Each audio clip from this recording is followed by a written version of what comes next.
The Merkaba is the Atlantean weapon your ancestors used to manifest and move mountains. We are in a spiritual war that causes for spiritual weapons. Activate your Merkaba, and you will see why they hid the knowledge from you. Mastering your Merkaba is a gift that no colonizer can take from you because you only use intention and controlled breath work. And when you really, really awake, like super duper conscious to the point where you've checked out of the matrix and all of that shit, your family would rather you be crazy than be right. I love y'all. The goal is not to reach Christ consciousness. This message is not for everyone, and this message will not resonate with everyone. Along my divine feminine awakening, it led me to understanding exactly what my power was. This awakening led me to the most powerful thing that a woman holds, and that is her womb. Your womb is your power. Your womb is your God. You are God. The goal was never Christ consciousness. As I tapped more into my womb power, I started to understand that masculine energy is an illusion. And once you start breaking through this illusion, that is when you start to realize that the goal is Sophia consciousness. And in my mind, it's Sophia. So whichever one resonates with you. But the goal this whole time has not been Christ consciousness. It's been Sophia consciousness. That is the level of consciousness that we are supposed to be tapping into. The goal is not Christ consciousness. Now with trees, another thing that they say as far as trees are concerned, you can go to trees and be absolutely revitalized. Anybody ever done meditations with a tree? Yeah. Next time you walk down the street and you see an old grandmother tree or a grandfather tree standing there, go up and just lean against it for about 2 or 3 minutes and receive that energy that not only is happening on a biochemical level, but it's also happening on a spiritual level. Now in the native tradition, the trees are called the standing tall ones. Because in the native tradition, many of the native traditions, it's all my relations. Life is understood as all being related. What we perceive as time is accelerating. And they say the faster things go, the slower you should go. So while everything around us seems to be speeding up, the best thing we can do for ourselves is to walk backwards. Now I don't mean that literally, but I mean slowing down to that point. In that point of acceleration, when I was talking about, I really didn't get to do a lot. I'm going to spend more time on this tomorrow. But in that point of acceleration, the seasons do accelerate. So that's one thing you have going on. So spring is here a lot earlier. The other thing that is going on is that the core is heating. We're going to get to the point where it'll be very difficult to distinguish seasons. And that's been a progression. This year has really been one. Outside of a few cold days, we haven't had a winter. All right? Now, it's one thing to say that, and I think this may be where Mama Gladys was going with this. What does that really mean for us? Does that mean that we're going to see the seasons end as fast? And what does that mean for our own life? When we develop the capacity or just intend ourselves with action to come into unconditional love of ourselves and slow things down, the aging process begins to go backwards. Time ceases to start again. So, with that, I would say one of the things that we can anticipate in this age, this new age that we're going into, is living longer lives, not because we're being sustained chemically, but because as we do our part, the universe is doing its part to ensure that we can be present to bring in this new age. We're at the point where time is stopping to start again. How do we begin to find clues that support what we're saying? We look to nature. We look to the environment. Now, a few years ago, people thought I was kind of crazy when I started talking about what was happening energetically with the sun. That is until NASA began to confirm some of the things that was happening and now actually starting to report some of it. Primarily being this, there is a rhythm, and you heard Dr. Africa talk about the rhythms in our organs, right? There is a corresponding energy, thus that last drawing in terms of the solar system that exists within. There's a corresponding energy in the universe. Not only is there that rhythm, or the sounds, there's also the rhythm. Now the universe is shifting, okay, 2 minutes, shifting its pulsation. All right, in other words, the pulsation of the universe is changing. How scientists are able to deal with it in a way that makes them comfortable, or their organizations comfortable, is to focus on what is happening to the sun. The sun is pulsing in erratic, what appears to be erratic ways. They report it as solar flares. Now, when these solar flares shoot out, what happens is a zero magnetic field. Now, if you have a zero magnetic field, it stops everything. Everything just sort of stops. So we're having these jolts on our planet, in our environment, that's affecting technology and even affecting us. And that's why the grandmothers say, be very much aware that over the next few years, where we are likely to see this exhibited in people is erratic behavior, which can be easily diagnosed as mental illness. And so a lot of people are going to have issues with mental illnesses, and then there's going to be the desire to treat that chemically without an understanding of how the energy of the universe is also affecting us as human beings, not just our technology, not just our weather patterns. So now you can pull up NASA and find all the information you want to on this zero magnetic field, that this pulsation that's coming in that's affecting the planet. Well, the grandmothers say this is going to get better, worse, not less. That we're going to see this phenomena because we're moving to a point where energy is collapsing upon itself. It'll be very difficult in the new age, especially, and it's all an incremental process, but it will be difficult to discern negative and positive energy in terms of looking at something and being able to know that. So here again, be aware of what's happening so we can begin to understand. So in this pure level of energy, we will be in our highest state of the masculine and feminine working together internally, externally. The sun is rising up and it is going to awaken the chosen beings.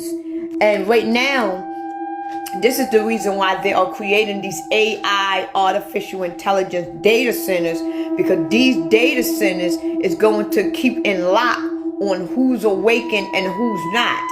So not only is these data centers is keeping track of everybody that is awake, but it is making sure that everybody stays asleep. It's about trapping the memory that the sun is unlocking through the water. The first reset, all of the memories of the old ancient beings is in the water. And when the sun activates, it is going to unlock the memories of those beings. And by us drinking that water, it is going to unlock through us. And we are going to awaken to know a lot more things. We are going to awaken to know what's really going on. So they have to create these AI data centers, because eventually these AI data centers is going to track what we are doing. The sun and this moon is going to fail. And when this sun and this moon fail, the only thing is left is our original sun. And those original beings that belong to that sun is going to get fully activated. A lot of things that's about to happen on earth is not going to be because of Christ. It's going to be all man-made. Because now they know that Christ is now here. And they know they got to do everything they got to do to keep this from happening. And there's nothing that they can do. This is why they made the movie Leave the World Behind. What's about to happen on this earth is something that they cannot stop, but they can try to delay it only for the one that is not aware of what's going on. So right now, the energy, our energy supply is going to fail. The EMP is going to fail because it's going to get too hot. You're going to see a lot more people that is going to be dying because the sun is going to get too hot. In certain states and countries, it's even going to be more hotter, which is going to cause the water to get hotter, which is going to cause the water to activate. Because remember, we are tropical beings. Melanated copper beings are not meant to be in the cold. We thrive in the heat. And this is the reason why they don't want the water to get activated. This is the reason why they're doing everything in their power. So the fact that they can't control what's about to go down on this planet, at least they can trap it, or they can delay it, so they can keep track of what's going on. Because remember, Samion Toko said it when he was alive. You can do whatever you want to do to me, but eventually it's going to be so many people like me until you won't be able to control them, because there's going to be too many of them. And right now, that theory, his prophecy is coming alive because there's too many of us now. They can't control us. The water is not cool enough to keep these machines running. So what is the real reason why they are creating these data centers? And they need our water in order for it to continuously run. And the reason why that is because it's not about cooling down the system. It's about trapping the memory. I'm going to break this down piece by piece of what she is saying. And I'm going to show you guys some references from other sources. And for clarification, this is personal speculation. Before we get into that, we have to acknowledge what's going on in Europe, all right? There is a severe heat wave going across Europe, eastward towards Germany. It has already been calculated that over 1,000 people has already lost their life. The question is, what if this wasn't just a weather event? What if, in a fictional, mythological world, these waves of heat were echoes of a hidden inner sun beneath our reality, an ancient source of consciousness rather than light? In this story, reality is a holographic field where consciousness, energy, and water are all connected. Every human mind broadcasts into a universal ocean of memory. As the inner sun releases powerful waves of energy, those vibrations ripple through Earth's water and into humanity itself. Trying to come to terms with memory. Right. So let's talk about that. Sure. Pribram was working under a very famous neurophysiologist named Carl Lashley. And it was at a time when it was believed that memory was stored in a specific spot in the brain, and there was something called the proverbial grandmother cell, that there was literally a cell in your brain that contained the memory of your grandmother, what you knew about your grandmother. And so they did a rather gruesome series of experiments for animal lovers, but it came out with some very profound information. They took rats and they taught them how to run mazes, and then they would surgically remove various portions of the brain. Pribram and his mentor Carl Lashley. The reasoning being that if they could remove a portion of the brain and the rat could no longer run the maze, they'd found the area of the brain where the rat's memory of the maze running ability was encoded.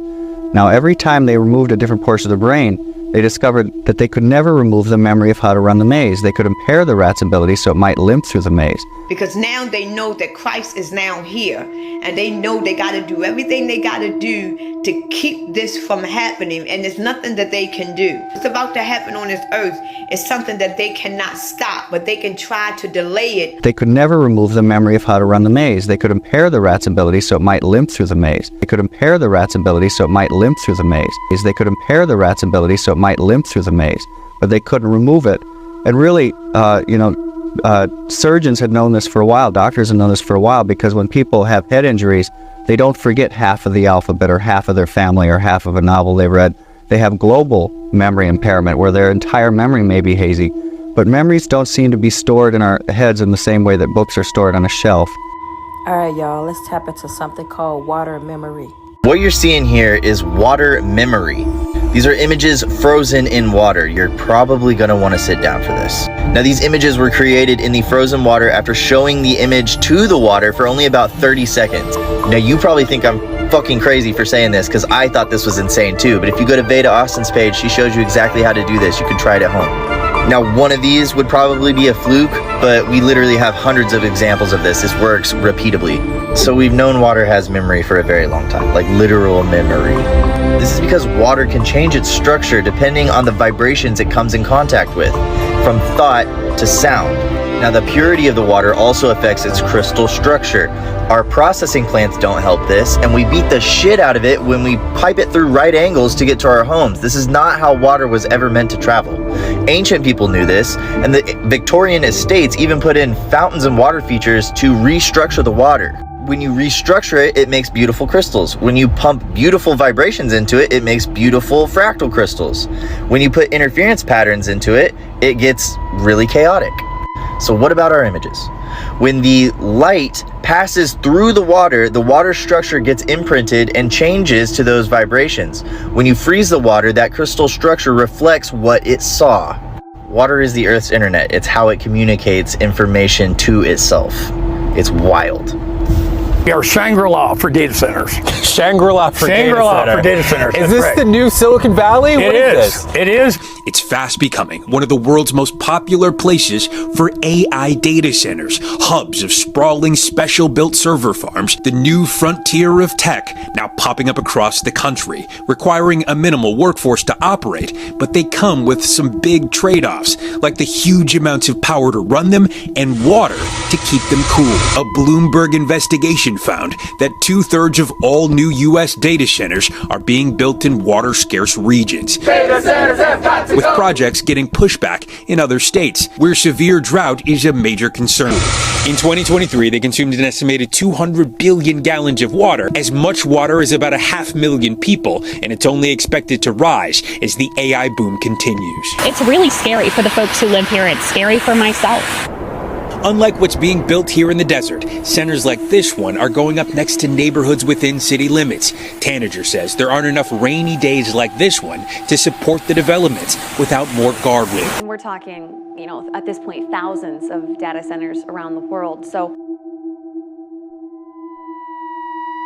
scientists researching the Earth's mantle announce that they have found what they believe to be a vast body of water, 3 times the volume of all of our oceans combined, contained within a mineral layer 400 miles inside the Earth.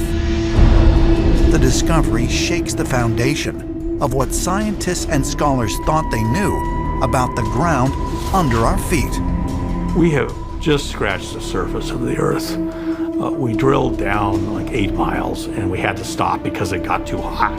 Since we have not actually drilled down far enough to confirm these findings, could it be that we may be wrong about the composition of our own Earth? Some ancient astronaut theorists say yes, and suggest that according to our earliest mythologies, an other Earth might not be found in the heavens, but deep within our own planet. One of the most consistent themes that we find in ancient cultures when we travel around the world is the idea that there is another world, another Earth inside of the planet. Within Buddhism, there's stories of a place called Agartha or Agarthi, which is an inner world, and it's inhabited too by people, and that they are an advanced race, and even that they have trains and vehicles that are moving through this inner Earth. Is it possible that an other Earth can be located within the confines of our own planet?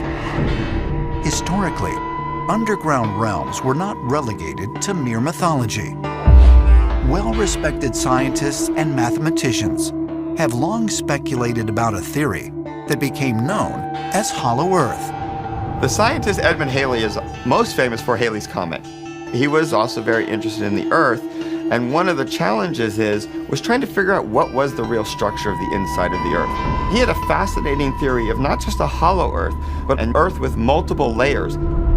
75 years later, 18th century mathematician Leonhard Euler put forth his own hollow Earth theory with no concentric shells and a sun at the center spanning 600 miles. Euler was a gifted mathematician. He developed this idea that the planet Earth is not only hollow, but the poles are actually thinned. And there are actually entrances into the inner core at the north and south poles of the Earth. He imagined that there were advanced civilizations living inside the planet. Ideas of an occupied hollow Earth would be revisited nearly 2 centuries later in 1947, when famous polar explorer Admiral Richard Byrd flew reconnaissance missions over the North Pole. Byrd allegedly reported in his private journal about a mysterious land beyond the North Pole, which he called the center of the great unknown. Admiral Richard Byrd was able to fly to the North Pole and back and recorded flying over lush green areas where none should have been. And then 3 years later, he flew over the South Pole. It's rumored that when Admiral Byrd's task force actually got to Antarctica, that one of the first things they discovered was an entrance into a hollow Earth civilization that was populated by very, very advanced beings. Admiral Byrd made a lot of unusual statements, including talking about what he called a new kind of craft that could fly from pole to pole. And when Byrd got back to the United States, he was brought back to Washington, where he was questioned very heavily about his statements. And allegedly he was told to stop talking about this. Is it possible that entrances to another world can be found at the Earth's poles? And if so, did Admiral Byrd actually pass through one of them? According to some ancient astronaut theorists, such gateways do exist. If we were to discover the other Earth, the place we have sought, the missing world, it would be profoundly humbling.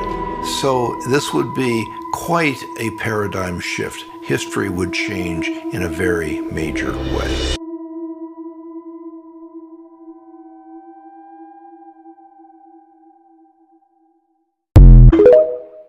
The Old Testament God and the New Testament God is two different gods.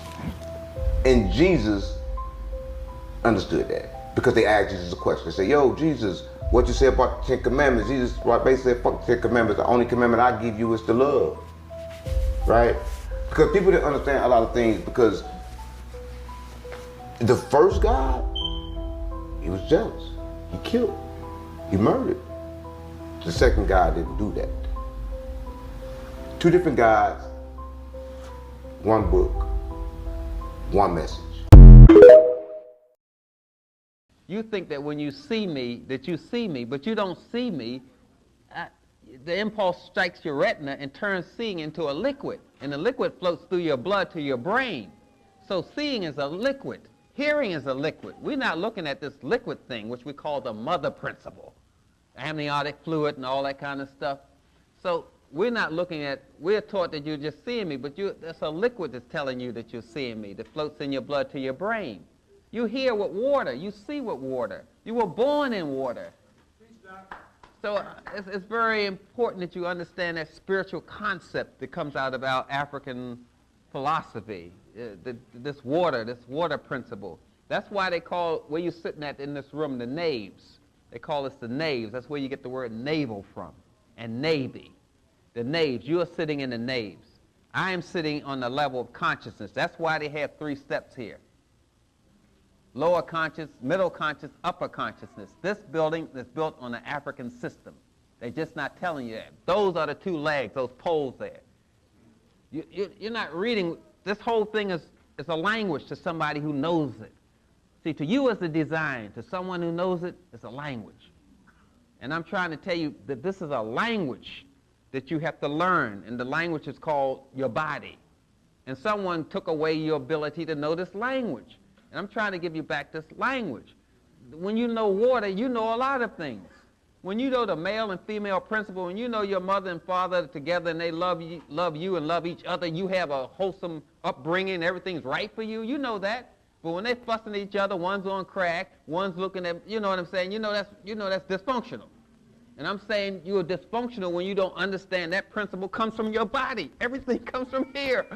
All they're doing is duplicating what God has made. They got to have harmony between the left hemisphere and right hemisphere of your brain. There's a left hemisphere and right hemisphere. The thing around your nipple that women have is called an auricula, which means sun. And that is melanin. And that melanin changes shape based on the child she's nursing at the time, because it changed the frequency of the milk. That color around the nipple is not there because it looks good on the titty. It's there because of science. This thing is science. You have to know this language. This is beautiful. The body is beautiful. And you don't want to hurt this. The term alien means the Most High. Who's in those spaceships? It's the aliens. Things are gearing up. This is it. Nothing will ever be the same again. Nothing is ever going back to how it used to be before. This is it. In the midst of the chaos, when the world is on fire, when the earthquakes are back to back, when the tsunamis keep coming, watch the sky. Because out of the sky, there will be spaceships. They will show up to help. In the midst of the chaos, the spaceships will show up. And when those spaceships show up and the doors open up, there will be black men and women here to assist us. Understand this, okay? It's not going to be Jesus. If you are calling out to Jesus in the midst of this chaos and you refuse, if you are even offered to go on these spaceships and you refuse, you will remain here and you will perish in the fires that are to come. To my people, in the midst of the destruction, they will show up and they will assist us. Just get on the spaceships. Get on the spaceships when they come. They're here. They're waiting on the Queen Dragon. The Queen Dragon is rising up to destroy what was built on top of her. She's rising with a vengeance. All this shit is coming down.